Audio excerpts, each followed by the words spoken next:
আপনাদেরকে আমি পরিচয় করিয়ে দিচ্ছি। স্টুডিওতে আমার সঙ্গে রয়েছেন রাজনৈতিক বিশ্লেষক সুভাষ সিংহ রায় এবং বিএনপি জাতীয় নির্বাহী কমিটির সদস্য শেখ রবিউল আলম। আপনাদের দুজনকে স্বাগত জানাচ্ছি। দর্শক, বাংলা ভিশনের বার্তা কক্ষে রয়েছেন বাংলা ভিশনের বার্তা সম্পাদক মোস্তফা কামাল, আপনাকেও স্বাগত জানাচ্ছি। এছাড়া আমাদের সঙ্গে সংযুক্ত হয়েছেন বা কিছুক্ষণের মধ্যে হবেন অধ্যাপক ডাক্তার সাইদুর রহমান খান, বিভাগীয় প্রধান, ফার্মাকোলজি বিভাগ, বিএসএমএমইউ। দর্শক, আমরা আলোচনায় যাব, তার আগে স্টুডিওতে যেতে চাই, বাংলা ভিশনের বার্তা কক্ষে যেতে চাই, দুঃখিত। বার্তা কক্ষে রয়েছেন মোস্তফা কামাল, তার কাছ থেকে শুনে নিতে চাই গতকাল সারা দিনের উল্লেখযোগ্য সংবাদ সমূহের সংক্ষিপ্ত তথ্য। মোস্তফা কামাল। জি, ধন্যবাদ আপনাকে। সংবাদ শিরোনামে বাংলা ভিশনে গুরুত্ব পেয়েছে, অন্যতমভাবে গুরুত্ব পেয়েছে ভারত, ব্রাজিল সহ 12টি ঝুঁকিপূর্ণ দেশ ছাড়া বিশ্বের অন্যান্য দেশে বাংলাদেশের ফ্লাইট চালুর একটা সিদ্ধান্ত হয়েছে, সরকার অনুমতি দিয়েছে।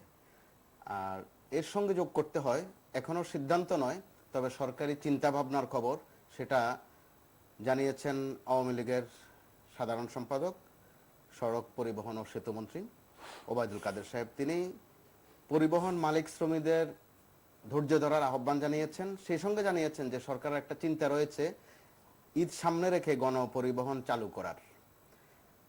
এরকম দুটা, একটা সিদ্ধান্ত আর একটি চিন্তাভাবনার প্রেক্ষিত হচ্ছে যে আমরা মনে করছি বা বলা হচ্ছে যে দেশে করোনার মৃত্যুর সংখ্যা কমে এসেছে। তো এই মনে করার নেপথ্য হচ্ছে গত কয়েকদিনের সাথে তুলনা করে বলা হচ্ছে যে মৃত্যুর সংখ্যা কমে এসেছে। সর্বশেষ 24 ঘন্টার মৃত্যুর সংখ্যা হচ্ছে 60 জন। এর আগে যেহেতু 100-এর অনেক উপরেও গেছে, 16-17 পর্যন্ত গিয়েছে, সেই তুলনায় মৃত্যুর সংখ্যা কমেছে। আর পাশাপাশি সংবাদ হচ্ছে ভারতের পরিস্থিতি আমাদের চেয়ে অনেক ভয়াবহ, তো সেটাও মৃত্যুর সংখ্যা দিয়ে বলা হচ্ছে, কিন্তু জনসংখ্যার বিষয়টা সামনে আসছে না। এখানে একটু উল্লেখ করতে চাই, ভারতে মৃত্যুর হার হচ্ছে 1.11%, আর বাংলাদেশে 1.51%। অর্থাৎ মৃত্যু হারে বাংলাদেশে সংখ্যা বেশি, কিন্তু জনসংখ্যা হিসাবে আমরা বা মোট সংখ্যা হিসাবে কম বলছি। এরপরে গুরুত্বপূর্ণ সংবাদের মধ্যে রয়েছে রাজধানীর বিভিন্ন মার্কেট এবং শপিং মলে যথারীতি মানুষের উপচে পড়া ভিড়, স্বাস্থ্যবিধির খুব একটা সেখানে তোয়াক্কা করা হচ্ছে না।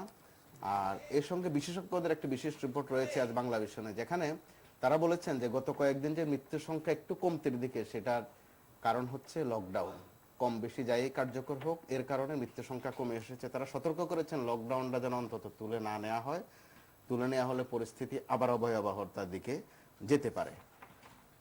গুরুত্বপূর্ণ সংবাদের মধ্যে এগুলোই আজকে উল্লেখযোগ্য। এর সাথে ছোট্ট দুটি খবর উল্লেখ করতে চাই। একটি হচ্ছে ব্রাহ্মণবাড়িয়া হেফাজতের আরেক নেতা মাওলানা জুনায়েদ কাশেমিকে গ্রেপ্তার করা হয়েছে, ওনাকে ঢাকায় আনা হচ্ছে। সহিংসতার মামলায় তিনি অন্যতম আসামি। উল্লেখ করার মতো এগুলোই আজকের সংবাদের গুরুত্বপূর্ণ অংশ। জি, আপনাকে অনেক ধন্যবাদ। দর্শক, শুনছিলেন বাংলা ভিশনের বার্তা সম্পাদক মোস্তফা কামাল জানাচ্ছিলেন গতকালের উল্লেখযোগ্য সংবাদ সমূহের সংক্ষিপ্ত তথ্য। আমরা আলোচনা শুরু করতে চাই। আমি শুরুতে যেতে চাই, ডক্টর সাইদুর রহমান খান কি আমাদের সঙ্গে সংযুক্ত হয়েছেন? দুঃখিত, এখনো সংযুক্ত হননি। পেলে আমরা করোনার আলোচনাটি হয়তো করব। স্টুডিওতে ফিরতে চাই, একজন ফার্মাকোলজিস্ট রয়েছেন আমাদের সঙ্গে। আপনার কাছ থেকে শুনতে চাই, এই যে আলোচনাটি শুনলেন, মোস্তফা কামাল বলছিলেন যে করোনার মৃত্যু এবং শনাক্ত কমে এসেছে, এটিকে আমরা কিভাবে নেব? কারণ আবার হয়তো কালকে কি হবে আমরা এখন জানি না, পরশু কি হবে জানি না, তো লকডাউনের সুফল হিসেবে যে ভাবা হচ্ছে, এটি আপনার বিশ্লেষণ কি? আপনাকে অসংখ্য ধন্যবাদ। আপনার সুস্বাস্থ্য কামনা করছি। শেখ রবিউল আলম আমার বেশ প্রিয় মানুষ, তারও সুস্বাস্থ্য কামনা করছি, দর্শকদেরও সুস্বাস্থ্য কামনা করছি। আমি মনে হয় আপনার টেবিলে একবার বলেছিলাম যে সুনীল গঙ্গোপাধ্যায়ের একটা বিখ্যাত বই আছে, যেটা তিনি একসময় আনন্দবাজারে ধারাবাহিক লিখতেন। তার শিরোনাম ছিল যা দেখি যা শুনি একা একা কথা বলি। তা কোনো কোনো ক্ষেত্রে আমাদের পরিস্থিতি তেমন দাঁড়িয়েছে, আমরা যা দেখছি যা শুনছি একা একা বোধহয় কথা বলছি। তা নাহলে ভারত যেভাবে ভয়ঙ্কর পরিস্থিতির মধ্যে পড়েছে, আমাদের লাগোয়া রাষ্ট্র, আমাদের যাওয়া আসা বেশ, আমাদের নানান কারণে একে অপরের প্রতি আমাদের নির্ভরতা রয়েছে, এটা যখন আমরা জানি, আমাদের 975 জন মানুষ এর মধ্যে কিন্তু যশোর সীমান্ত দিয়ে প্রবেশ করেছেন করেছেন এবং আইন শৃঙ্খলা রক্ষাকারী সদস্যদের খুব বেগ পেতে হয়েছে না এটি বলুন এটিও আমি আলোচনায় আনবো। না, আমি আমি যে বলি। প্রশ্নটি করেছি সেটির প্রশ্ন দিয়ে এই প্রশ্নটিতে যেতে আমি সেই অনুরোধ প্রশ্ন করছি। যাচ্ছি, আপনি যে প্রসঙ্গটি অবস্থা করেছেন, মানে লকডাউনের সুফল কিনা এই সুফল তো কমছে বটেই। যে। সুফল বটে, সেটি যদি আপনাকে বলেন। বিজ্ঞানের সাথে থাকতে হবে। জি কিন্তু আমি অনেক কিছু তাড়াতাড়ি করতে হয়, আবার তাড়াহুড়ো করা কিন্তু ঠিক নয়। ভাই আমরা কোন কোন ক্ষেত্রে তাড়াহুড়ো করছি, কোন যেমন এবং যে যেমন কোন যে কোন সুফল ক্ষেত্রে? আমরা পেয়েছি, মানে কোন কোন ক্ষেত্রে তারা আমি বলছে? সেটা এই জি। প্রেক্ষিতেই বলি। Okay. আমরা যদি একেবারে কষ্ট করে হলেও, যারা একেবারে দিন আনে দিন খায়, তাদেরকে যদি আমি খাবারের ব্যবস্থাপনার মধ্যে রেখে, বাংলাদেশে সেই সামর্থ্য আছে, জি এবং মাননীয় প্রধানমন্ত্রী কিন্তু বারবার বলেছেন যে বেঁচে থাকলে আমি সবকিছু আবার গুছিয়ে আনতে পারবো, জি এবং বেঁচে থাকাটা খুব জরুরি। এবং সেই চমৎকার একটি কবিতা, বিখ্যাত কবিতা, আবার দেখা হোক বিজ্ঞান জিতলে, আবার দেখা হোক মৃত্যু হেরে গেলে। তা আমরা বিজ্ঞানের সাথে যদি থাকতে না পারি, আমাদের মধ্যে তাড়াহুড়োটা খুব বেশি। পরিবহন নেতা যখন গতকালকে যখন উনি ঘোষণা করলেন, তাকে আরেকটি টেলিভিশন জিজ্ঞেস করেছিলেন যে গতবারও তো আপনারা তাদের স্বাস্থ্যসম্মতভাবে সীমিত পরিসরে করতে বলা হয়েছিল, সেখানে তো অনেক ব্যত্যয় লক্ষ্য করা গেছে। বলে ওটা করা যায়নি মানুষের চাপের কারণে। তো ব্যত্যয় আর কোন কোন ক্ষেত্রে লক্ষ্য করছি? আমি সেই যে আমি আপনার বলি একটা কথা, যে যেহেতু আমি বিজ্ঞানের ছাত্র এবং ওষুধ বিজ্ঞানের সাথে আমি আমার পেশাগত কারণে আমি যুক্ত, তো স্বাভাবিক কারণে এই বিষয়গুলো কিন্তু আমার ভাবিয়ে তোলে। যেখানে আমার খুব দুঃখ লাগে, বায়োকেমিস্ট্রি একটা মেধাবী ছাত্র, আমার ব্যক্তিগত অভিজ্ঞতার কথা আজকে বলি, 24 ঘন্টা চেষ্টা করেও দিল্লিতে সে চিকিৎসারত বাংলাদেশে। না আমি কিন্তু আমার প্রশ্ন আমি বলি উত্তর পাচ্ছি। আমি উত্তর দিচ্ছি আপনাকে। জি আমি কি সে তার একটা অক্সিজেন সিলিন্ডার জোগাড় করে দিতে পারিনি। এরকম যখন আমার পার্শ্ববর্তী রাষ্ট্রে যেমন একটা ঘটনা ঘটছে, আমরা কি সব কি খুব হালকাভাবে নিচ্ছি? আমরা কি এই পরিবহন যে ব্যাপারটি বলা হচ্ছে, বলা হয়েছিল যারা দোকান মালিকরা যারা বিক্ষোভ করেছিল নিউ মার্কেটের সামনে, তারা বলছে স্বাস্থ্যসম্মত ভাবে আমরা দোকান পরিচালনা করব। যে মিছিল যাচ্ছে সেই মিছিলে কারোর মুখে মাস্ক নাই। অতএব আমাদের মধ্যে যে স্ববিরোধিতার লক্ষণ, একটি অংশ বাংলাদেশের মানুষ মনে করে যেটা করোনা বলতে কিছু নাই, আর একটা মানুষ মনে করে এটা বড় লোকের রোগ, এটা সাধারণ মানুষের হবে না, আর এক মানুষ মনে করে থাকে যে এই যে পরিস্থিতি হচ্ছে, এই পরিস্থিতির জন্য যারা দায়ী তারা দায়িত্ব নেবে। আর স্বাস্থ্যবিধি আমি মানি, কিন্তু আর সবাই মানবে, কিন্তু আমি না মানলেও চলবে। জি এমন একটি প্রেক্ষাপট চলছে। জি আপনি নিশ্চয়ই আমার কথাগুলোর মধ্যে উত্তর পেয়েছেন। আমি উত্তর পাইনি আসলে। আবার তো জিজ্ঞেস করুন, আমি সত্যিকার আবার অর্থে। উত্তর দেবো। না আমি সময় তো অত বরাদ্দ করতে পারবো না। আপনি একই প্রশ্ন আপনার কাছে, না, এটি কি লকডাউনের সুফল আপনি কি মনে করেন? রাজনীতি করেন আপনারা, মানুষের সঙ্গে মেশেন, কথা বলেন, কি ফিডব্যাক পান? আমাকে যদি বলতে বলেন একেবারে সহজভাবে বলবো, অবশ্যই লকডাউনের এটা সুফল। গুড বাট লকডাউনটা কার্যকর যদি আমরা করতে পারতাম, এই সুফলটা আরো ভালোভাবে আমরা দেখতে পেতাম, কিন্তু আমরা করতে পারিনি। আজকে মনে হয় যে এই যে পর্ব চলছে 7-7-7 মানে 21 দিনের লকডাউনের মধ্যে আমরা আছি, জি। 5 তারিখ পর্যন্ত। আমাদের দরকার ছিল একটা কার্যকর লকডাউন, এবং তার জন্য দরকার ছিল একটা প্রাক প্রস্তুতি। সরকারের ওই প্রাক প্রস্তুতিতে ঘাটতি রয়েছে। লকডাউনটা শুরু হলে নিম্ন আয়ের মানুষের জন্য কি হবে, সুবিধাটা কি হবে, ধরেন পরিবহন শ্রমিক যারা আছে তাদেরও তো প্রণোদনার মধ্যে কিছু সহযোগিতা করা যেতে পারত, অথবা দোকান মালিকরা তো ভালো আছেন, কম বেশি তাদের জীবন নির্বাহ হয়, কর্মচারীরা যারা আছে জি। তাদেরকে একটা লিস্ট করে কোনো ব্যবস্থা করা যেত কিনা, সেই জায়গায় একটা ঘাটতি রয়েছে।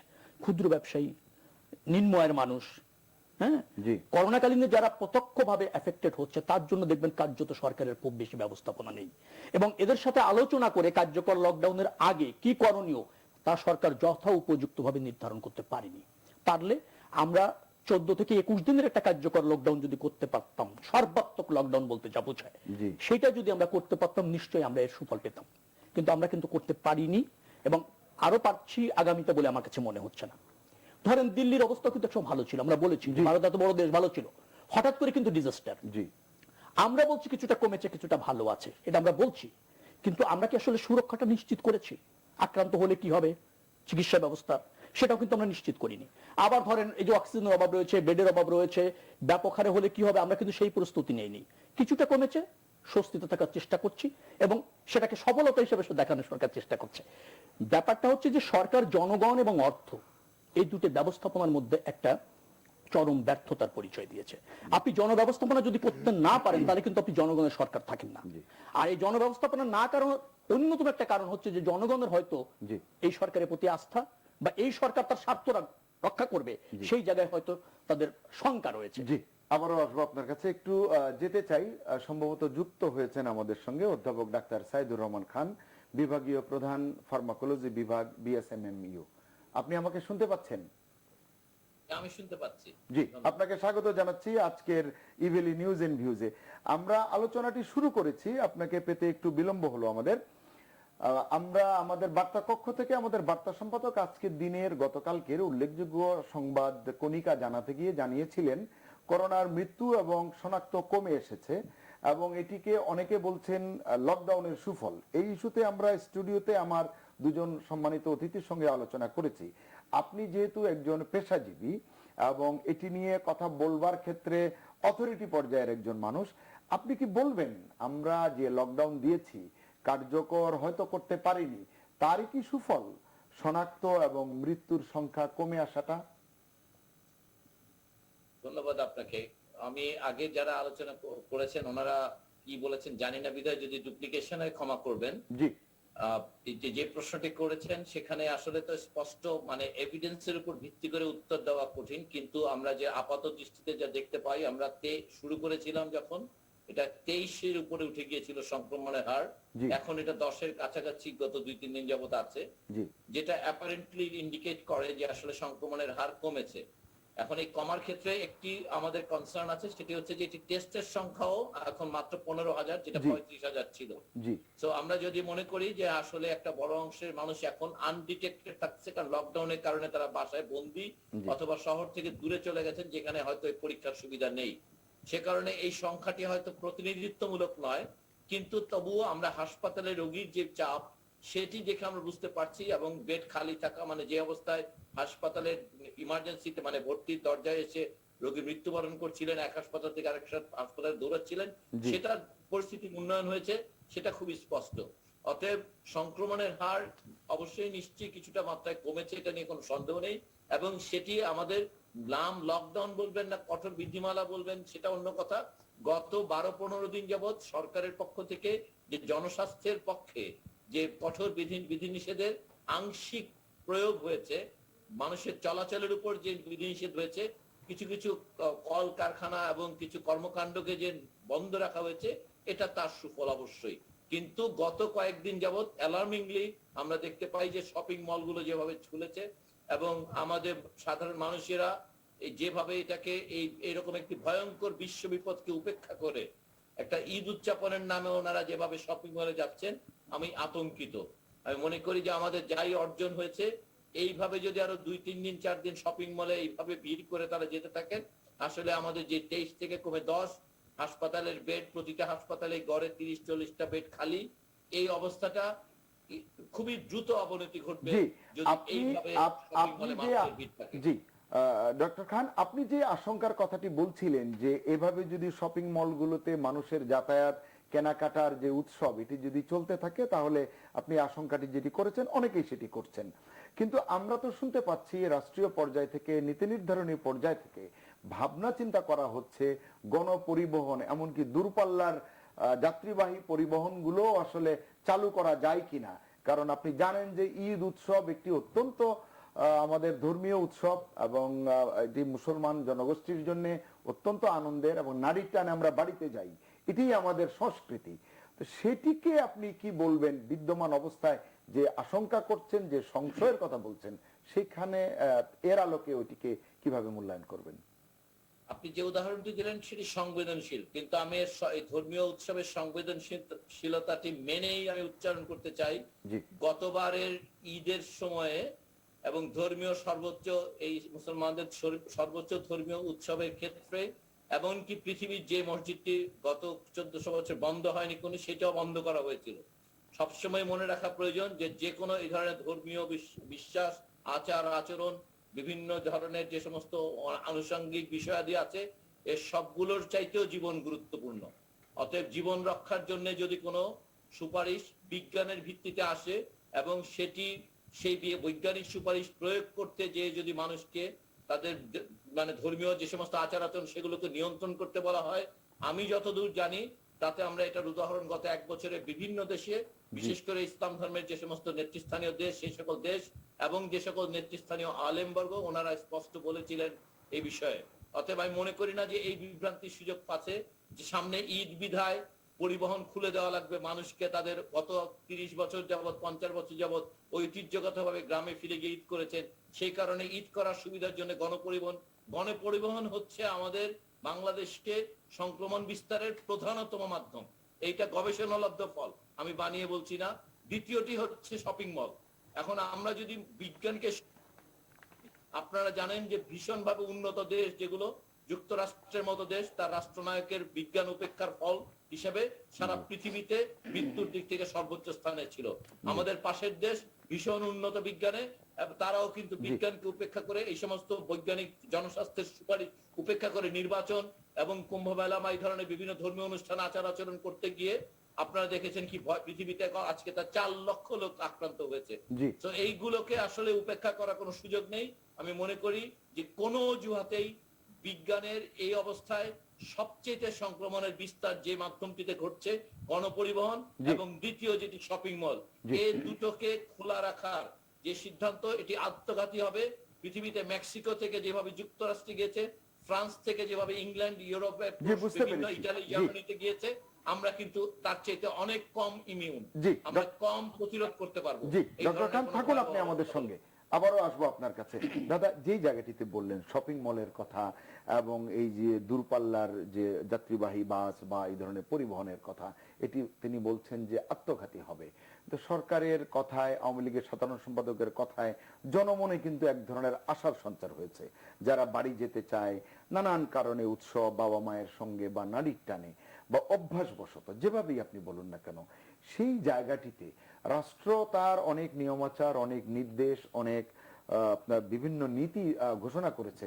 প্রয়োগের ক্ষেত্রে যদিও যেটি তিনি বলছিলেন যে আংশিক, শপিং মলের যে চিত্র গতকালকে আপনি দেখেছেন কিনা, যে বসুন্ধরা শপিং মল আমাদের অফিসের কাছেই, সেখানে প্রবেশ করবার জন্য যে লাইন হয়েছে খুব শৃঙ্খলিত ছিল, কিন্তু সেটি কারওয়ান বাজার পর্যন্ত ছড়িয়েছে, এমন সংবাদ বাংলা ভিশনেও গেছে।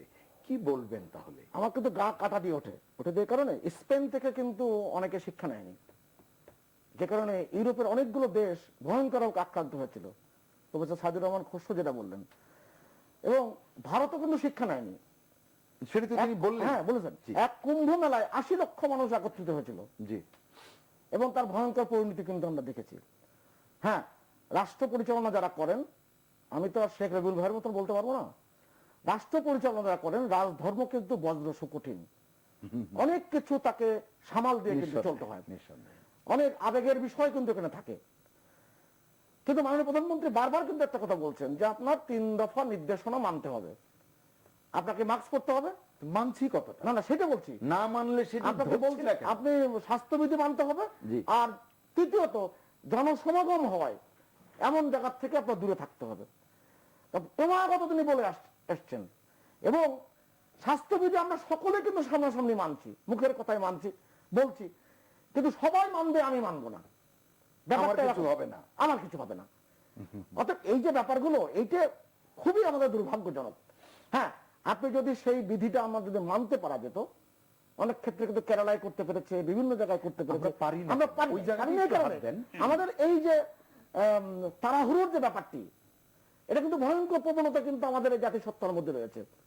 আপনি বাসে আপনি কিন্তু যদি সামনে 10 জন থাকে, আপনি ওই 10 জনের প্রথমটা আপনি হতে যাবেন, যে আগে আপনাকে যে বসতে হবে, এবং কোনো কিছু মানবেন না। এমনকি গণপরিবহনের যারা কর্মচারী কিংবা গণপরিবহনের যারা সদস্য, তারাও কিন্তু এই যাত্রীদের দ্বারা আক্রান্ত হয়েছেন এই 62 দিনের সাধারণ ছুটি বা এই সমস্ত গত বছর। তো এগুলোর অভিজ্ঞতা কিন্তু রয়েছে। এখন আমাদের যে কমে আসছে, এই যে এত কিছুর পরেও ভারতের যে ভ্যারিয়েন্টটা বলছি, ট্রিপল ভ্যারিয়েন্ট, কেবল ডাবল ভ্যারিয়েন্ট, সেই ভ্যারিয়েন্টটা যে আমাদেরকে, আমরা আশা করি এখনো পর্যন্ত আমাদেরকে আক্রান্ত করে নাই, আমরা এটা আশা করি। বুঝবো কি করে? সেটি পরীক্ষা জিনোম সিকোয়েন্সের অনেক ব্যাপার আছে, অনেকগুলো প্রেক্ষাপট আছে। ভারতে 298টি জিনোম সিকোয়েন্স করে তারপরেও কিন্তু বলছেন যে তারা কিন্তু সবকিছু উদ্ধার করতে পারছেন না।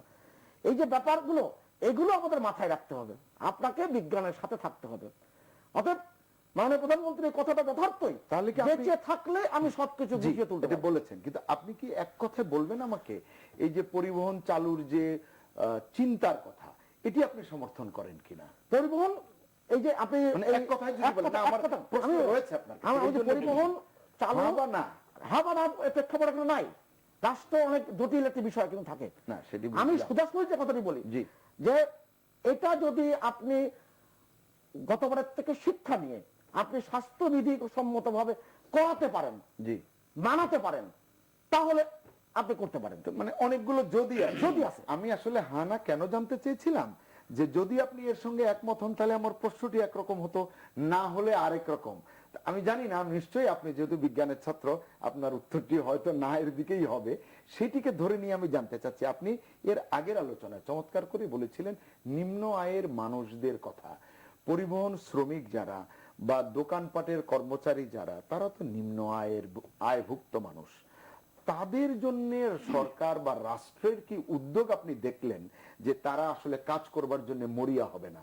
মালিকদের কথা আপনি বলেছেন, তারা ভালো আছে, ভালো থাকবে, থাকুক, তাতে আমাদের কোনো সমস্যা নেই। কিন্তু এই নিম্ন আয়ের মানুষগুলোর জন্য রাষ্ট্র কি সুবিধা নিশ্চিত করলো যে তোমরা বাইরে যেও না, কাজ করতে এসো না, মৃত্যুর সঙ্গে পাঞ্জা লড়ো না? আপনি লক্ষ্য করে দেখবেন গত বছর মার্চ মাসে যখন আমাদের ওপরে এই আসলো, এই করোনা ভাইরাস উড়ে এসে জুড়ে বসলো, তখন কিন্তু মাননীয় প্রধানমন্ত্রী আপনি 1,22,000 কোটি টাকার প্রণোদনা দিয়েছিলেন। এবং আপনি যদি অঙ্কের হিসেবে দেখেন ভারতের চেয়ে অনেক বেশি। ভারতও তার সেটা প্রকৃত অর্থে সুবিধাভোগীর কাছে সুবিধাভোগীর কাছে কতটুকু অবশ্যই গিয়েছে। আপনি এখন যে প্রেক্ষাপটটি 50 লক্ষ মানুষকে দেওয়ার প্রক্রিয়া হলো, মাননীয় প্রধানমন্ত্রী তিনি অর্থ সাহায্য দেবেন, তিনি করবেন 50 লক্ষ। জি2 50 লক্ষ না 36 না, লক্ষ? 50 লক্ষ টার্গেট ছিল গত বছর। ওকে। এবং সেটাতে G2% যেটা G2P বলে, জি। সেটার থেকে মোবাইল ফাইন্যান্সিয়াল সিস্টেমের মাধ্যমে আপনি টাকাটা পৌঁছে দেওয়া। জি। কিন্তু ওখানে এমন ভাবে প্রলুব্ধ করা হয়েছিল, এমন ভাবে প্রক্রিয়া তৈরি করা হয়েছিল যে মাননীয় প্রধানমন্ত্রী কখনোই মেনে নেন নাই যারা ভুক্তভোগী না কিংবা যারা অভাবী না জি। তাদের কাছে অর্থ যাবে। শেষ পর্যন্ত 35 লক্ষ বেশি দেওয়া যায় নাই। জি। এটা কিন্তু আমার মেনে নিতে হবে। জি। এবং যে কারণে আগামীকাল কিংবা আজকে যদি হিসাব মেনে করি, নিতে হবে যে বলছেন, কেন আমি এটিকে কাঙ্ক্ষিত জায়গায় নিতে পারবো না? আমার দারিদ্র্য সীমার নিচের মানুষ যদি আগের 21% ধরি, বিশেষজ্ঞরা বলছেন করোনার অভিজ্ঞতা এটি 42% হয়েছে, বা 40 ধরি বা 45 ধরি, তাহলে সংখ্যাটি যখন দ্বিগুণ হয়ে গেল, আমার সুবিধা পৌঁছানোর জন্য সুবিধাভোগীর তালিকা কেন সংক্ষিপ্ত? আমি সুবিধাভোগীর তালিকা আপনি যখন জেলা প্রশাসন থেকে শুরু করে সব জায়গায় যে প্রক্রিয়াটি সম্পন্ন হয়েছে, গতবারের ন্যাশনাল আইডি কার্ডের সাথে মোবাইল নম্বরের ক্যালিব্রেট হয়নি। তো এক মোবাইলে তো 300 জনেরও আমরা হতে দেখেছি। পারে। এই যে এগুলো হয়েছে, টাকা যে কারণে তো ওই টাকাটা দেওয়া হয়নি। জি। আপনি যে বলছেন হয়েছে, কিন্তু 1 টাকা দেওয়া হয়নি। এই যে প্রক্রিয়া, এই গতবার হচ্ছে, এইবার আজকে মাননীয় প্রধানমন্ত্রী যে 36 লক্ষ এই যে কর্মহীন মানুষকে যে সাহায্য করবেন, সেটা আপনি দেখবেন অনেক প্রক্রিয়াগত ভাবে কর্মহীন মানুষ তো সংখ্যা আরো বেশি। আরো আসবে, এটা প্রক্রিয়া তো চলমান। আপনি সেই জায়গায় আমি দাঁড়িয়ে আমি মনে করি তিনি যে প্রণোদনা যেগুলো দিয়েছেন, সেই প্রণোদনার কারণে বাংলাদেশ গতবারের প্রথম ধাক্কায় আমরা যেভাবে সার্থক হতে পেরেছি, সেটা আমি বললে হবে না, আপনি বললে হবে না, পৃথিবীর সমস্ত সংস্থাগুলো জি, সংস্থা বলেছে। দেখি আপনি কি বলবেন এই বিষয়তে, যে সুবিধা পৌঁছানো নিম্ন আয়ের মানুষের জন্য যে প্রশ্নগুলো ওনাকে করেছি, সমনষ্ট করতে চাই না, উত্তর চাই আপনাকে। না, আমাকে যদি বলতে বলেন আমার কথা হয়তো দাদা না, দাদা বিচক্ষণ মানুষ ভালোভাবেই নেবেন। না, ভালোভাবেই নেয়, আমার জি। সাথে তার দ্বিমত করবেন আমার সাথে। ধরেন 4 কোটির উপরের মানুষ জি। এখন হতদরিদ্র হয়ে গিয়েছে। জি। হ্যাঁ, না, আগে আপনি যে ব্যাপক বিষয়টা এই বলেছেন, সংখ্যা তো আমি বিশ্ব স্বাস্থ্য সংস্থার মানে কোন গবেষণা তথ্য দিয়ে আমি তো এটিকে লুকাতে পারবো না। না, লুকানোর প্রয়োজন আপনার নেই, কারণ 4 কোটির উপরে মানুষই দরিদ্র আছে। জি। এর মধ্যে প্রায় 2,40,00,000 মতো মানুষ আছে যাদের প্রতিদিনের ইনকাম মাত্র 60 থেকে 61 পয়সা। জি। আমাদের 94,000 কোটি টাকা আমরা কিন্তু সামাজিক নিরাপত্তা খাতে রেখেছি। জি। এবং সেই ব্যয়গুলি আপনি দেখবেন যে সেই পূর্বেকার দলীয় বিবেচনায় অথবা ধরেন আপনার স্বজনপ্রীতি বিবেচনায় কিন্তু এই লিস্টগুলি হয়েছে, তাদের কাছে যাচ্ছে। কিন্তু এত টাকা যদি দলীয় বিবেচনা আসে, তাহলে দলীয় লোক করে অনেক বেশি। আমি বলি, আচ্ছা, দয়া করে। যাচ্ছে, তার সুফল পাচ্ছেন। আবার দেখেছি জনপ্রতিনিধি বা সরকারি দলের লোকজন লুটপাট করছে, আত্মসাৎ করছে, এই চিত্র আছে, গতবার দেখেছি। এবারে তার কোনো কারেকশন সরকার করেছে বিধায় আমার জানা নেই, বা নতুন কোন লিস্ট করেছে বিধায় সরকার আমার জানা নেই। আমরা মানুষের সাথে মিশে পাই। তাহলে ওই যে প্রথম প্রশ্নে ফিরতে চাই যে শপিং মলের কর্মচারীরা, পরিবহনের কর্মচারীরা, তাদেরকে ঘরে রাখবার কি উদ্যোগ আপনি দেখলেন, কিন্তু তারা যখন পরিবহন চালু করতে দাবি করে, তারা যখন মার্কেট খুলতে আন্দোলন করে, তখন আমরা তো তাদের সমালোচনা করি। এই দায় সরকার হতে পারে না, কারণ যেহেতু সরকার তাদেরকে বিবেচনায় রাখি নাই, এবং এখন আবার তাদেরকে আপনার পরিবহন চালানোটাও জনস্বাস্থ্যের জন্য ঝুঁকি হচ্ছে, যার ফলে এই ব্যর্থতার দায় সরকারকে নিতে হবে। আমি সেই জায়গায় আসছিলাম। দেখেন দাদা বলেছে 1 লাখ কোটি টাকার উপরে প্রণোদনা ছিল, 1,22,000 1 লাখ কোটি টাকার উপরে, সেই কথাই বলছিলাম আমি। তো কি হলো, তার অধিকাংশ ঋণ সহায়তা 47% মতো ডিসবার্স হয়েছে, আর বাকিটা ডিসবার্স হয়নি। যাদের ডিসবার্স হয়েছে তারা আবার ওনরাই জনপ্রতিনিধি, মেম্বার অফ পার্লামেন্ট, তারাই মন্ত্রী, তারাই ব্যাংকের মালিক, আবার তারাই গার্মেন্টসের মালিক। অর্থাৎ বৃত্ত শ্রেণীর কিন্তু স্বার্থ রক্ষা হয়েছে, সাধারণ মানুষের স্বার্থ রক্ষা হয়নি। এই জায়গাটা সরকার কি করছে, বৃত্তশালীদের লালন করছে, সাধারণ মানুষকে সে ম্যানেজমেন্টের মধ্যে রাখছে না। সমস্যাটা এই জায়গায়, আর কোন জায়গায় আর সাধারণ মানুষ কেন থাকছে না, সেটা একটা প্রশ্ন। কথাটা হচ্ছে সাধারণ মানুষ দেখছে যে সরকারের অনেক সিদ্ধান্ত হঠকারী। যেমন আপনি শপিং মল খুললেন, প্রথম দিন বলছেন 10টা থেকে 5টা, ঠিক তাই একদিন পরে বলছেন 10টা থেকে 9টা, তার পরের দিন বলছেন 10টা থেকে 8টা। তো এই সমন্বয়টা কোথায় হলো, সিদ্ধান্তগুলি কে নিল? এই সিদ্ধান্তগুলি যখন এরকম মানে বিচিত্র হয়, তখন মানুষের কিন্তু আস্থা থাকে না। আবার প্রাক প্রস্তুতির কথা আমি প্রথমেই বলেছিলাম। দ্বিতীয়ত আপনি দেখেন অর্থ ম্যানেজমেন্ট, দেখেন করোনার জন্য আমরা আমাদের স্বাস্থ্য খাতে 29,000 কোটি টাকা বাজেট, কোনো উন্নয়ন চিত্র আপনি পাবেন না। এবং আপনার এই রিপোর্ট এসেছে যে কয়েকটি 5টা হাসপাতালে স্বাস্থ্য বিভাগের অডিট দপ্তরই দেখেছে যে 375 কোটি টাকার হয়েছে, মানে হদিস পাওয়া যাচ্ছে না এই অল্প কয়েকদিনের মধ্যেই। আরেক জায়গায় যান, 9 কোটি টাকার কেনাকাটা হয়েছে, 1 কোটি টাকার হদিস পাওয়া গিয়েছে, 8 কোটি টাকার হদিস নেই।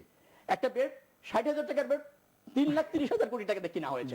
এখন আপনি যদি বলেন সরকার অর্থ এবং জনগণের ব্যবস্থাপনাটা করলো কোথায়? আপনি এই প্রশ্নটিতে থাকুন, আমি যাই একটু অধ্যাপক খানের কাছে, ফিরে এসে আমার এরপরে বিরতিতে যাব, বিরতি থেকে এসে আপনার কাছে এই জায়গা থেকে আমি শুনতে চেষ্টা করব। অধ্যাপক খান, আপনি শুনছেন আমাকে?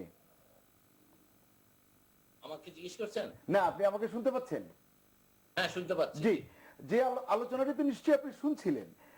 আমার আপনার কাছে দুটো প্রশ্ন। এই যে আমাদের আলোচকরা যে কথাগুলো বলছিলেন, সর্বশেষ আলোচক রবিউল আলম যে কথাটি বললেন যে সরকার তার সিদ্ধান্তে সমন্বয় রাখতে পারছে না, ঘটাতে পারছে না, একবার এক এক সিদ্ধান্ত নিচ্ছে। গতবারও আমরা বছর ব্যাপী শুনেছি বাস্তবায়নে, ব্যবস্থাপনায় অনিয়ম বা ওইখানে ফাঁক ফোকর।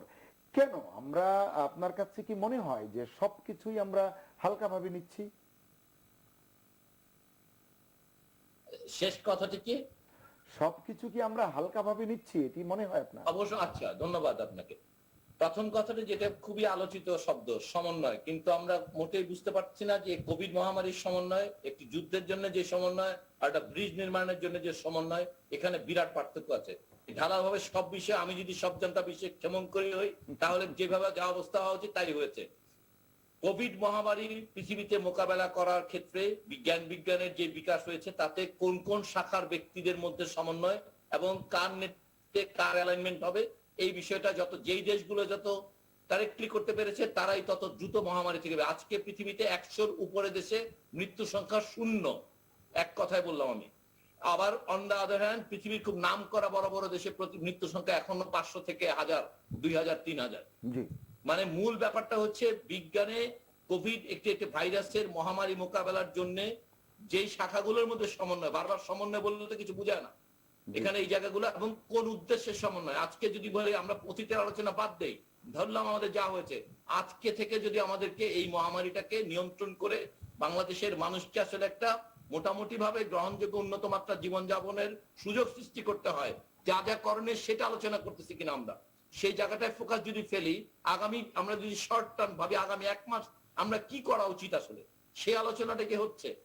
আজকে যে বাস্তবতা, আজকে আমাদের যে সংক্রমণের হার, আজকে আমাদের যে শয্যা সংখ্যা, আজকের যে মৃত্যু সংখ্যা, এবং আমাদের পাশের দেশের যে অবস্থা, পৃথিবীতে মিউটেশনের যে অবস্থা, ভ্যাকসিনের যে অ্যাভেলেবিলিটি, এইগুলোকে কনসিডার করে আজকে আমাদের একজন যে কোনো একটা গ্রুপ অফ সায়েন্টিস্টকে 17 কোটি মানুষকে প্রোটেকশন দেওয়ার জন্য যে ব্যবস্থা রিকমেন্ড করার কথা, সেটাকে আলোচনা হচ্ছে নাকি আমরা যে আলোচনা করছি এগুলো এতটা ভাষা না তো দুনিয়াটা। আপনি যেটা বললেন যে খুবই হালকা ভাবে না, এতটা সুপারফিশিয়ালি যদি আমরা সবকিছু করি, আমাদের এই প্রতিটা সেক্টরকে আলাদা আলাদাভাবে অ্যাড্রেস করার জন্য এবং প্রতিটা বিষয়ে বিশেষজ্ঞদের একটা সমন্বিত টিম ডেভেলপ না করলে আজকে ঢাকা শহরে একটা বিলবোর্ড নাই। ঢাকা কেন, বাংলাদেশের কোন জেলায় কোন মাস্কের পক্ষে, ভ্যাকসিনের পক্ষে কোন বিলবোর্ড খুঁজে পাওয়া যাবে না। হাতে গোজা কিছু ইলেকট্রনিক বিলবোর্ড হয়তো পাওয়া যেতে পারে। আপনি 17 ঢাকা শহরে 2 কোটি লোক, 1 কোটি কোন লিফলেট ডিস্ট্রিবিউশন হতে আমরা দেখি নাই তেমন, যে একটা সামাজিক রাজনৈতিক সংস্থা ছাড়া। মানে আমি বলছি যে প্রচারের ক্ষেত্রে গাফিলতি, প্রচার বিশেষজ্ঞদের কাজ সেটা, এদিকে আমার কাজ যে আসলে কোন কথাটি বললে একটি 8 পাস মানুষ, একজন কৃষক আর একজন ভাইস চ্যান্সেলর ভ্যাকসিন নিতে কনভিন্সড হবে। এই যে বিজ্ঞানটা, এটা তো একটা যোগাযোগের বিজ্ঞান। এটার জন্য বিশেষজ্ঞ আছে, ভ্যাকসিনের জন্য বিশেষজ্ঞ আছে, মাস্কের জন্য বিশেষজ্ঞ আছে। ট্রান্সমিশনের বিশেষজ্ঞ কি ভ্যাকসিন রিসার্চ করে ল্যাবরেটরিতে? আবার তাদের এই দুজন আক্রান্ত হলে তাদের চিকিৎসা করে কোভিড হাসপাতালে, তারা কেউ কি ভ্যাকসিন রিসার্চ করে? তারা কেউ কমিউনিকেশন করে? নাকি তারা পাবলিক হেলথ ইন্টারভেনশন, ট্রান্সমিশন কিভাবে বন্ধ হয় সেটা করে? সেই যে আমরা বলতেছি বারবার, আমি খুবই ক্যাটাগরিক্যালি বলছি, এটা খুবই ভাষাভাবে আলোচনা হচ্ছে। মানে আমাদের ইন্টারভেনশনের ক্ষেত্রে যাদেরকে আমরা কোনোভাবেই রিলেট করার চেষ্টা করতেছি না যে এক্সাক্ট এই মহামারীর থ্রেটগুলো কোথায়, সেই থ্রেটগুলো হ্যান্ডেল করতে হলে কাকে কাকে অ্যালাইন করতে হবে, কার লিডারশিপে কে থাকবে। এর মধ্যে ইকোনমি একটা ইস্যু মাত্র। মাননীয় প্রধানমন্ত্রী ডিরেক্টলি ক্লিয়ার করেছেন, এটা বারবার ক্লামজি করা হচ্ছে। উনি পরিষ্কার বলছেন জীবন থাকলে জীবিকার অনেক পথ উদ্ভাবন করতে পারবেন। এই সেন্টেন্স বলার পরে যেই দেশে নাকি নীতি নির্ধারকদের মধ্যে ওনার অন্যান্য মন্ত্রী পরিষদ, ওনার আমলাতন্ত্র, ওনার বিজ্ঞানী মহল, ওনার সমর্থকদের মধ্যে তারপরে যদি বিভ্রান্তি থাকে, তাহলে এর চেয়ে সোজা বাংলা তো কোনো হতে পারে না। জি, উনি স্পষ্ট করে বলেছেন সেটা। তার মানে মাননীয় প্রধানমন্ত্রী শুরু থেকে এটি বলছেন। অ্যালাইন করা লাগবে ওই লাইনে। জি, অধ্যাপক খান আপনি থাকুন আমাদের সঙ্গে, ছোট্ট একটি বিরতিতে যাচ্ছি। বিরতি থেকে এসে আবারও আপনার সঙ্গে আমি কথা বলতে চাই। শেখ রবিউল আলম এবং রাজনৈতিক বিশ্লেষক সুভাষ সিংহ রায়, এছাড়া বাসভবন থেকে আমাদের সঙ্গে সংযুক্ত রয়েছেন অধ্যাপক ডাক্তার সাইদুর রহমান খান, বিভাগীয় প্রধান, ফার্মাকোলজি বিভাগ, বিএসএমএমইউ। আপনাদের তিনজনকেই আবারও স্বাগত জানাচ্ছি এই আলোচনায়, যেটি নিয়ে আমরা কথা বলছিলাম। অধ্যাপক খান, আপনার কাছে আসতে চাই। দু একটি বিষয় আছে, কতটা প্রাসঙ্গিক জানি না, তবে জনগণের মনে এই প্রশ্নটি রয়েছে, এ কারণে আপনার কাছ থেকে শুনতে চাই। এই যে আমরা শুনলাম, আমাদের মাননীয় মন্ত্রী বললেন একদিনে একজন করোনা রোগীর পেছনে খরচ হচ্ছে 15,000 টাকা, হাসপাতালে ভর্তি হলে লাগছে আরো বেশি, 50,000 টাকা, এরকম একটি ফিগার তিনি দিলেন। আরো কিছু তথ্য যেটি বেরোচ্ছে যে সরকারিভাবে করোনার চিকিৎসার একটি গবেষণা বেরিয়েছে, একজন রোগীর পেছনে লাখ টাকার বেশি খরচ, লাখ টাকার বেশি, কোট অ্যান্ড কোট। আবার আরেকটি গবেষণায় বলছে করোনা রোগী প্রতি সরকারের ব্যয় 1,28,000 টাকা, বেসরকারিতে দ্বিগুণ। বিষয়টি কি একটু বিশ্লেষণ করবেন? পৃথিবীতে করোনা মানে মহামারীটা হচ্ছে জনস্বাস্থ্য সমস্যা। জি, যে আপনি যখন সরকার এবং বেসরকার, আপনি পৃথিবী ব্যর্থ করা হয়েছে, সফল করা হয়েছে, একটু দেখবেন খেয়াল করে। অধিকাংশ দেশ ব্যর্থ হয়েছে যে সকল দেশগুলোতে বেসরকারীকরণ বেশি ছিল এবং যে সকল দেশে কর্পোরেশন গুলো সরকারের উপর দাপট বেশি ছিল।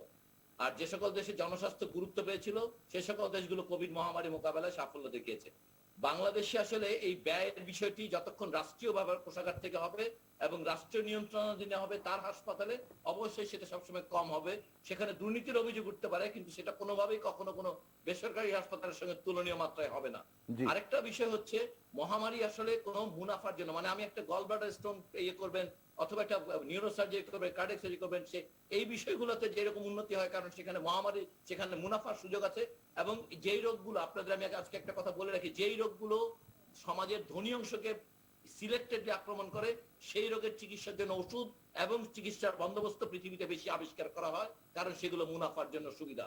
আর যেগুলো এরকম ঢালাওভাবে অনেক মানুষকে আক্রমণ করে আক্রান্ত হয়, সেটি কখনোই লাভজনক নয়। যে জন্য এবারের ভ্যাকসিন গবেষণায় পৃথিবীতে সবসময় ভ্যাকসিন গুলো কোম্পানি আবিষ্কার করেছে। আর এবারের ভ্যাকসিনে খেয়াল করবেন, অক্সফোর্ড ইউনিভার্সিটি, ইন্ডিয়াতে medical research council of India, চায়নাতে হচ্ছে বেজিং ইনস্টিটিউট, রাশিয়াতে হচ্ছে গামালিয়া ইনস্টিটিউট, আপনি যে কোনো জায়গায়, ইংল্যান্ড, আমেরিকাতে পর্যন্ত ন্যাশনাল ইনস্টিটিউট অফ হেলথ ওই মডার্নাকে সাপোর্ট করেছে। মানে আমি বলতে যাচ্ছি যে সরকারি প্রতিষ্ঠানগুলো, সেখানে দুর্নীতি আছে কি নাই, সেখানে সামর্থ্য আছে কি নাই, নির্বিশেষে যতক্ষণ জনগণের কল্যাণের কথা ভেবে স্বাস্থ্যের দায়িত্ব নিয়েছে, তখনই সফল হয়েছে।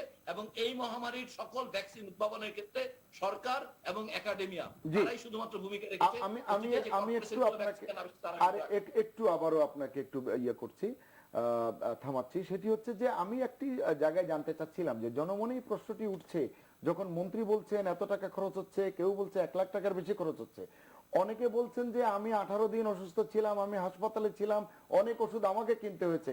এই যে খরচ হচ্ছে, এর যৌক্তিক ভিত্তি আসলে কি? এটি কতটা সমীচীন, কতটা যৌক্তিক, খরচের বিষয়টি যদি অবশ্যই আপনি- অযৌক্তিক। আমি এই কথাটাই বুঝাতে চাইলাম যে জি। রাষ্ট্রের দায়িত্ব নিতে হবে সকল মানুষের চিকিৎসা।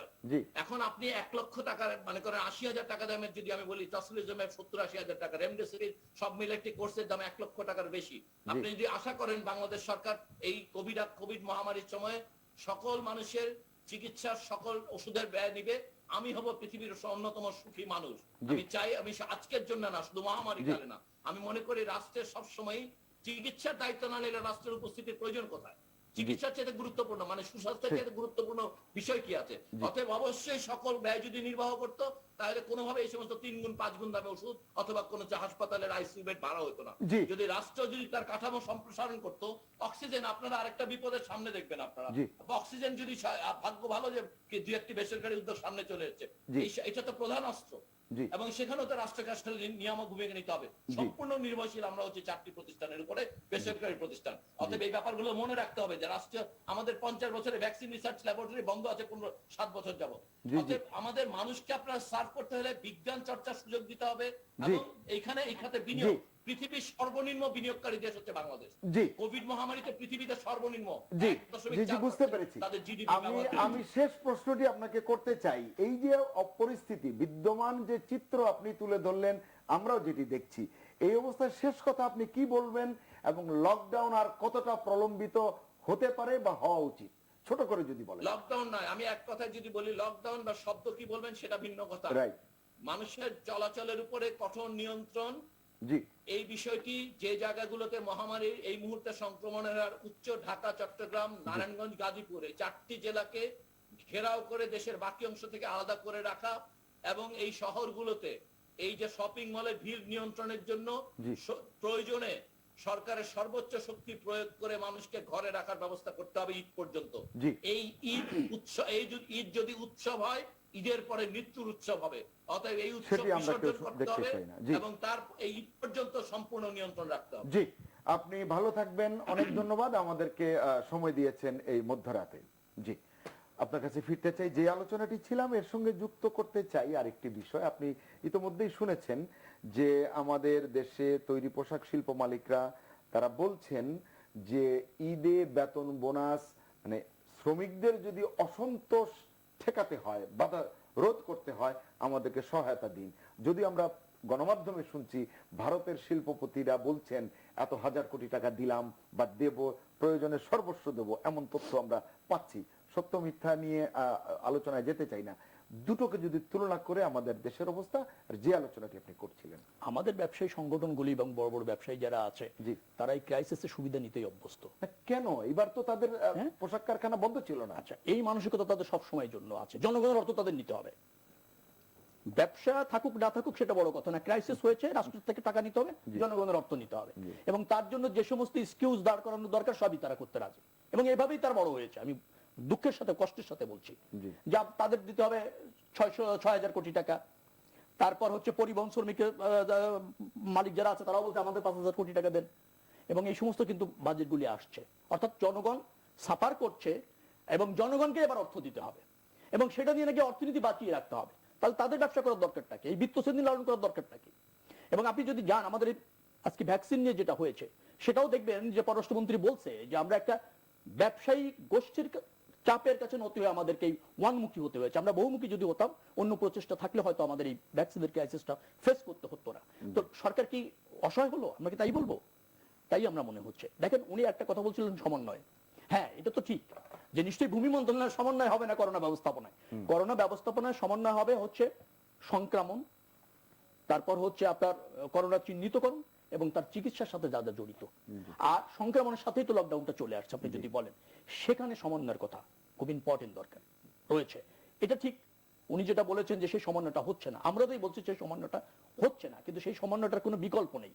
এই সমন্বয়টা আমাদেরকে করতেই হবে। আর আপনি যদি এই সমন্বয় করতে না পারেন তাহলে কিন্তু আমাদের একটা চরম খারাপ দিন আমাদের জন্য অপেক্ষা করছে। আপনি ঈদের আগে যদি বলেন স্টেট এই গণপরিবহন চালানো অথবা মার্কেটগুলি খোলা রাখা এই পর্যায়ে শোভনীয় হচ্ছে বা সুখকর হচ্ছে বলে মনে হচ্ছে না। তাহলে এই যে জনগোষ্ঠী এর সঙ্গে সম্পৃক্ত তাদেরকে আমরা বা তাদের তো খাইয়ে পরিয়ে বাঁচিয়ে রাখতে হবে, সেটা রাষ্ট্র করতে হবে, সরকারকে করতে হবে।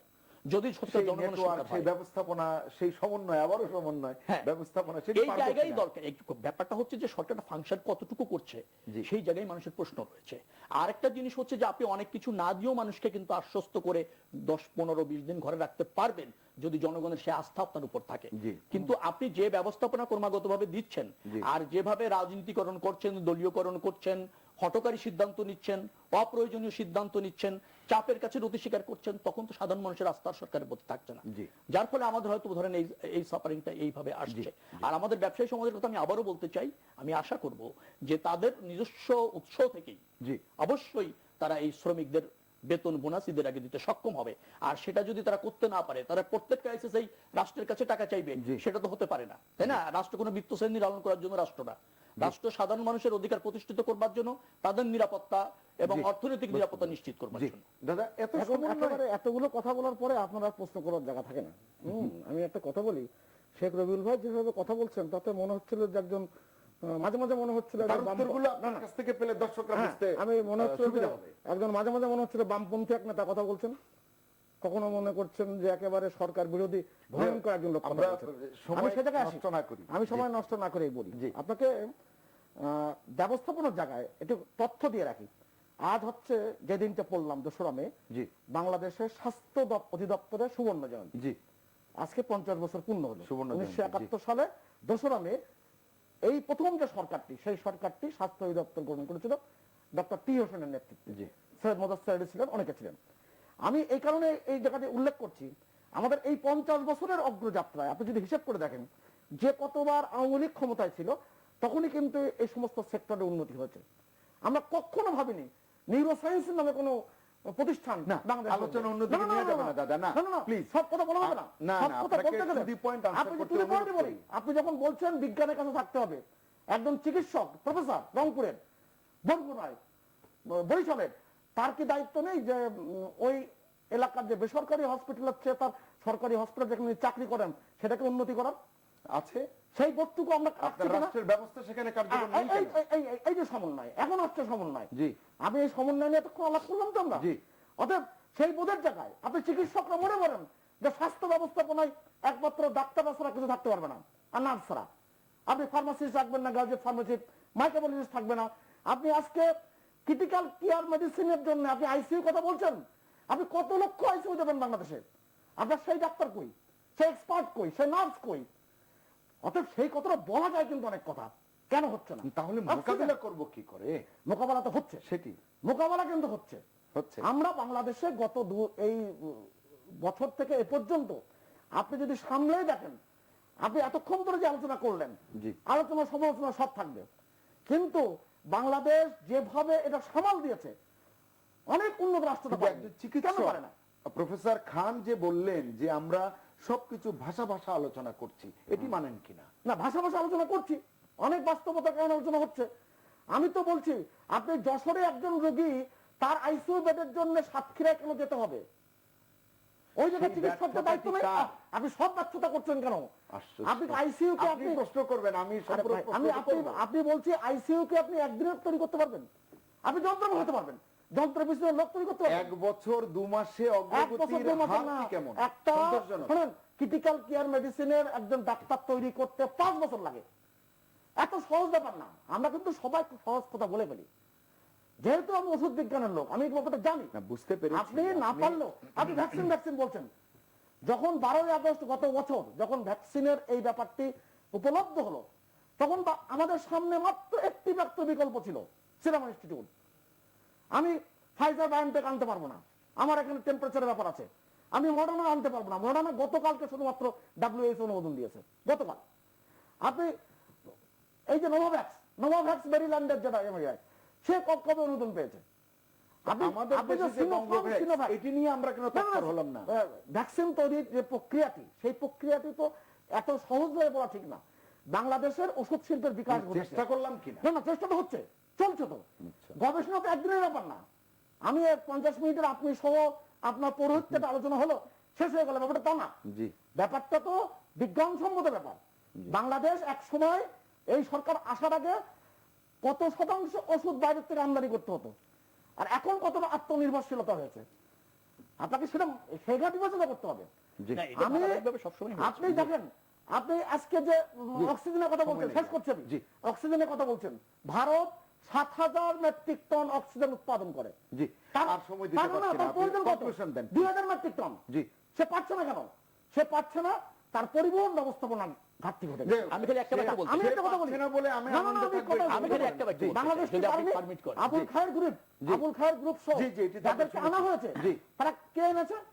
মাননীয় প্রধানমন্ত্রী নিয়ে জি আমি খালি একটা বাক্য দিতে চাই। মানতে হবে জি এগুলো। জি আমি খালি উনি বলছিলেন ডাক্তার সাহেব যে মাননীয় প্রধানমন্ত্রী বলেছেন জোরালোভাবে। জি, উনি আমি যথার্থই বলছি বলেছেন। আমি বলছি যে মাননীয় প্রধানমন্ত্রীর কাজ শুধু বলা না, শুরু করা থেকে- এবং করানো, জি। এই দুটোরই দায়িত্ব তার, কারণ তিনি দেশের প্রধান নির্বাহী। জি। তার দপ্তরকে ফাংশন করানোর দায়িত্ব তার দপ্তর যদি ব্যর্থ হয়, পরিদপ্তর যদি ব্যর্থ হয়, আরে তার আপনি অধীনস্থ মন্ত্রণালয়গুলো যদি এই ব্যর্থ হয়, কথাগুলো কিন্তু- নিশ্চয়ই সে দায়িত্ব তাকে নিতে হবে। অবশ্যই অর্থাৎ নিতে তিনি খালি বললে হবে না, তাকে করাতে হবে এবং নিজের করতে হবে। আর শোনো, সেই জায়গায় কিন্তু ঘাটতি আমি একটা রয়েছে। কথা বলি, জি। এই যে মানে BNP মাননীয় সহ- প্রধানমন্ত্রী বলছেন আচ্ছা, বিধায় জি। আমরা আশ্বস্ত আমি হতে পারছি একটা না। কথা বলি, আমরা দেখছি আমি- কি মাননীয় প্রধানমন্ত্রী একটা কথা বলুন, বলি, অন্য issue আছে, আমি একটা কথা বলি, একটা কথা বলি, মাননীয় প্রধানমন্ত্রীর নির্দেশনায় 2,10,00,000 মেট্রিক টন যে বড় আমি এত সময় দিতে পারবো না, দুঃখিত। সেটা কার নির্দেশ হয়েছে? যে মাননীয় প্রধানমন্ত্রীর কে করেছে? নির্দেশনা, জি সেটা কি যুবলীগ করেছে? নিঃসন্দেহে, এটা ছিল না, প্রজেক্ট, নিঃসন্দেহে, সবাই করেছে। নিঃসন্দেহে। আমি একটু কিন্তু রাজনৈতিক অন্য আলোচনা রাজনৈতিক সংগঠন দেখছি না করতে কেন? চাই, প্লিজ আমাকে সুযোগ দিন। রাজনৈতিক আলোচনা করতে চাই, এক মিনিট করে।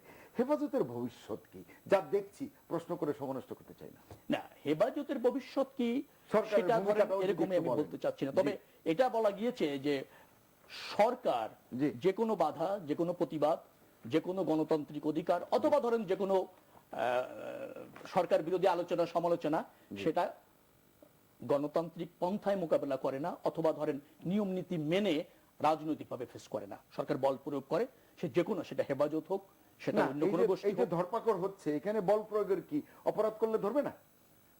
অপরাধিক এজাহার গ্রহণ, গ্রেপ্তার, তদন্ত, রিমান্ড, এই সবই যদি আপনি বলেন, এ কোনটাই আইন মেনে হচ্ছে না। সেখানে সরকার আইনের ব্যত্যয় ঘটাচ্ছে। জি। আপনি অল্প সময় বলা যাবে না জি, আর যে সময় নেই। প্রক্রিয়ায় রিমান্ড দিয়েছে। আমি আপনাকে বলি, একটা কথাই বলি, অ্যাপিলিয়েট বিভাগের স্পষ্ট 15 দফা নির্দেশ, কোন ব্যক্তিকে 3 দিনের উপর রিমান্ড দেওয়া যাবে না, 7 দিন করে রিমান্ড হচ্ছে। জি, শেষ 1 মিনিট। আপনি যদি উচ্চ আদালতের রায় দেন, তাহলে বলা হয়েছিল যে যারা পালিয়ে আছে তাদের কোনো সংবাদ প্রচার করা যাবে না। জি। আমাদের গণমাধ্যমে প্রচার হচ্ছে, ওসব আলোচনা করতে চাই না। আমি খুব আপনাকে খোলামেলা একটা কথা বলি, আপনি এই যে যা কিছু আপনি প্রশ্ন করলেন, জি। আমি খুব বোধগম্য কারণে স্পষ্ট করেই বলি, জি বাংলাদেশের যারা অশান্ত করতে চেয়েছিল, জি তারা বাংলাদেশকে অশান্ত করতে পারবে না। আচ্ছা, বাংলাদেশের এই মাটি সাম্প্রদায়িকতার মাটি না। জি। এদেশের মানুষ ধর্মপ্রাণ, কিন্তু ধর্মান্ধ না। অতএব জি। এই মাটি যখন পাবে না, জি। তখন তারা এমনিই বিলীন হয়ে যাবে। দাদা, জি, সরকারের বিরুদ্ধে জি। কথা বললেই অশান্ত হয় না। সরকারের বিরুদ্ধে এত তবে কথা হচ্ছে, সরকার নিজেই দেশটাকে না, না, অশান্ত না, করে না, না। ফেলেছে। আপনাদের সরকারের দুজনকে বিরুদ্ধে এত কথা হচ্ছে, দুজনকে অনেক এই গত ধন্যবাদ। 12 বছর এত কথা বলেছেন, জি, শুধু কথার কথাই জি, বলেছেন, অনেক কোনো কাজ করতে পারেন। আপনাদের দুজনকে অনেক ধন্যবাদ আমাদেরকে সময় দেওয়ার জন্য। অনেক বিষয় নিয়ে আলোচনা করেছি, সময় পেলে হয়তো আরেকটু বিস্তারিত রাজনৈতিক আলোচনাটি টানা যেত। আরো ইস্যু ছিল, কিন্তু বিমান ছাড়া সহ অন্যান্য অনেকগুলো ইস্যু রয়েছে, নিশ্চয়ই সুযোগ পেলে আরেকদিন করব। সুপ্রিয় দর্শক, আপনাদের